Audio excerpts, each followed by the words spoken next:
Welcome every one. ഇന്ന് നമ്മൾ funding case study ആയിട്ട് വെക്കുന്നത് സ്പോട്ടിഫൈ ആണ്. സ്പോട്ടിഫൈ വരുന്നത് ഡാനിയൽ എക്കും മാർട്ടിൻ ലോറൻസൻസുമാണ്. അപ്പോൾ അവർ ഈ ഗ്ലോബലി ഉള്ള മ്യൂസിക് ഉപയോഗിക്കുന്നതിൻ്റെ രീതി മാറ്റിയെന്നുള്ളതാണ്.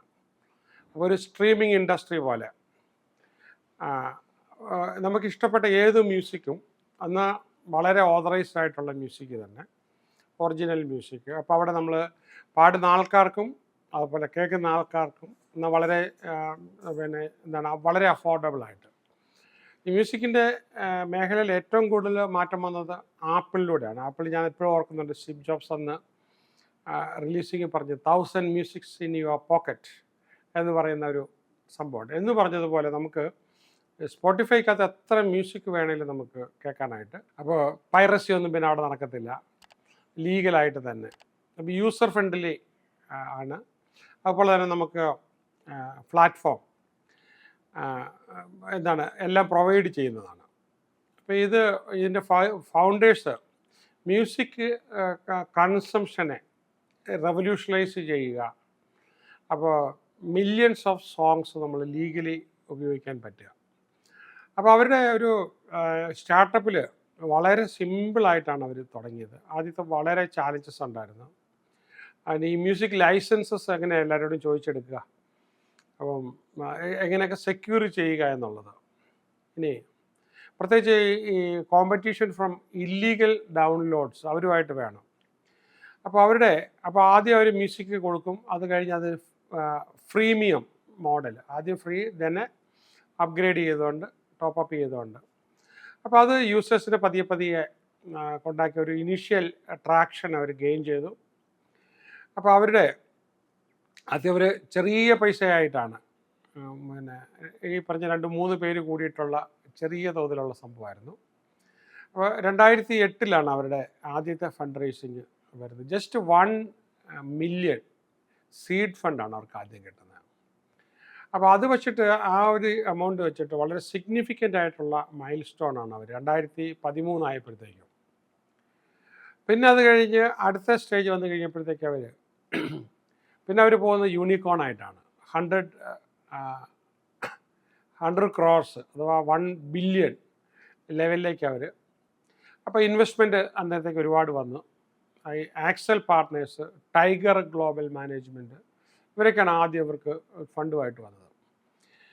പിന്നെ അപ്പോൾ ഇത് ഗ്ലോബലി അവർ ഫണ്ടിങ്, അപ്പോൾ ഗ്ലോബലി അവർ എക്സ്പാൻഡ് ചെയ്ത് ഫണ്ടിവിടെ വന്നു കഴിഞ്ഞപ്പോഴത്തേക്കും, അപ്പോൾ ഈ ഫ്രീമിയം മോഡൽ, അപ്പോൾ ഇതൊരു പുതിയ നോർമലായി തീർന്നു എല്ലാ സ്ഥലത്തും.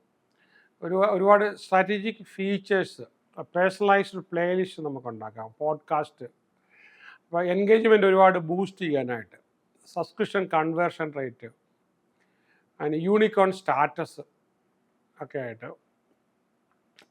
അങ്ങനെ 2013 കഴിഞ്ഞപ്പോഴത്തേക്കും ഇവർ ഈ പറഞ്ഞ പോലെ തകർക്കാൻ പറ്റാത്ത വിശ്വാസം എന്നൊക്കെ പറഞ്ഞ പോലെ അങ്ങോട്ട് അടിച്ച് കയറി. അപ്പോൾ ഈ ഗ്ലോബൽ എക്സ്പാൻഷനാണ് പിന്നെ അവർക്ക് ഈ ഫണ്ട് കൂടുതൽ വേണ്ടത്. അപ്പോൾ ഡിസ്കവർ വീക്ക്ലി എന്ന് പറഞ്ഞ്, അപ്പോൾ അങ്ങനൊരു പ്രോഗ്രാം ഉണ്ടായിരുന്നു. അപ്പോൾ ഇവർക്ക് ഒരു ഫ്യൂച്ചർ വിഷൻ വളരെ റവല്യൂഷണൈസ് ചെയ്യുന്ന, മ്യൂസിക് ഇൻഡസ്ട്രിയെ റവല്യൂഷണൈസ് ചെയ്യുന്ന കലാനുസരണമായ നവീകരണം ആ ഇൻഡസ്ട്രിയിൽ കൊണ്ടുവരാനായിട്ട്. അപ്പോൾ റവന്യൂ മോഡൽസ്, അപ്പോൾ ആർട്ടിസ്റ്റിനും റവന്യൂ മോഡൽസായി, ഇതിനകത്ത് എല്ലാവരും വിൻ വിൻ വിൻ സിറ്റുവേഷനിലായി. അപ്പോൾ കമ്പനി വീണ്ടും എക്സ്പാൻഡ് ചെയ്തു. ഇപ്പോൾ അത് കമ്പനിയുടെ ഒരു മാറ്റം എന്ന് പറഞ്ഞാൽ AI ഡ്രിവൺ ഫീച്ചേഴ്സ് ഗ്ലോബൽ ഗ്രോത്തിന് വേണ്ടിയിട്ട് ചെയ്യുക. നമുക്ക് ഈ ഡാനിയൽ എക്കിൻ്റെ സാധാരണ ആന്ത്രപ്രനേഴ്സിനടുത്ത് അദ്ദേഹം പറയുന്നൊരു കാര്യം, എപ്പോഴും you try to solve big problems, വലിയ പ്രശ്നങ്ങൾക്ക് പരിഹാരം, ആ ലോങ് ടേം വിഷനോടുകൂടി, ആൻഡ് എംബറൈസ് ഇന്നൊവേഷൻസ്. അപ്പോൾ സ്പോട്ടിഫൈയുടെ ഈ ഒരു സക്സസ് പ്രധാനമായിട്ടും ഇതിൻ്റെ persistence, adaptability and learning from challenges and failures. ഇപ്പോൾ കസ്റ്റമർ പെയിൻ പോയിൻ്റ് എന്തൊക്കെയാണ് ഇവർ അഡ്രസ്സ് ചെയ്തത്? സ്പോട്ടിഫൈ സോൾവ് ചെയ്തത് ഈ limited access to music offering on demand streaming കൊടുത്തു, അതിന് ഇമ്പ്രൂവ് ചെയ്തു. ആൻഡ് മ്യൂസിക് ഡിസ്കവറി, അപ്പോൾ അവിടെ ആൻഡ് പ്ലേലിസ്റ്റുകൾ നമുക്ക് അൽഗോരിതം വെച്ചിട്ട് നമുക്ക് മാത്രമായിട്ട് മാറ്റിയിട്ടേക്കാം. മ്യൂസിക് വളരെ അഫോർഡബിളായി, അപ്പോൾ എല്ലാവർക്കും തന്നെ അഫോർഡബിളായി. വളരെ എല്ലാ ലോകത്തിൻ്റെ എല്ലാ ഭാഗത്തു നിന്നുള്ള മ്യൂസിക് നമുക്ക് എടുക്കാൻ പറ്റും. പിന്നെ ഈ വളരെ കൺവീനിയൻ്റ് ആയിട്ട് ഇപ്പോൾ ഡിവൈസിലേക്ക് ആക്സസ് ചെയ്യാനായിട്ട് പറ്റുക, ഒരു ഫിസിക്കൽ മീഡിയയുടെ ആവശ്യമില്ലാതെ തന്നെ.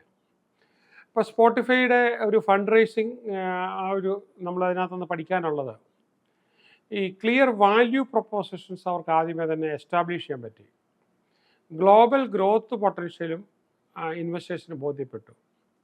വളരെ യൂസർ സെൻട്രിക് അപ്രോച്ച്, അപ്പോൾ സ്ട്രോങ് പാർട്ട്ണർഷിപ്പ്, അവിടെ എല്ലാവരും വിജയിക്കുന്ന രീതിയിലുള്ള, എല്ലാ ഇൻവെസ്റ്റേഴ്സിനും കോൺഫിഡൻസ് വരുന്ന രീതിയിലുള്ള വളരെ സ്കെയിലബിൾ മോഡൽ.